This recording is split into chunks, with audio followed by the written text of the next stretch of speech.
եկեղեցին իմ սրբությունն է, ես իմ սրբության հետ ոնց կարամ կոնֆլիկտ ունենամ։ Մենք կոնֆլիկտ ունենք հայաստանյան ծառացիքելական Սուրբ եկեղեցին պղծողների հետ։ Նրա ուխտը ոտնահարողների հետ եւ բոլոր այդ մարդիկ կարգալույծ են։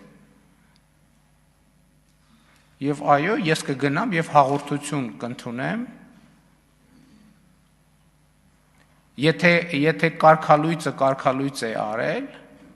այդ նշանակում է, որ այդ կարգալույծության օրը Տեր Արամը եկեղեցու կողմից եկեղեցին ժողովուրդն է։ Իրական օծման օրը հենց այդ օրն է եւ որպես նոր օծված քահանա ես պատրաստ եմ եւ ոչ միայն պատրաստ եմ, այլ կանեմ դա Տեր Արամի ձեռքից հաղորդություն կընդունեմ, որովհետեւ եթե կարգալույծը նրան կարգալույծ է արել, այդ ապացույցն է նրա քահանա օծված լինելու եւ ես համարում եմ, որ հոգեվոր կյանքի մեծ հավանականության իմ հոգեվոր կյանքի տեղը գտել եմ։ Շնորհակալ եմ։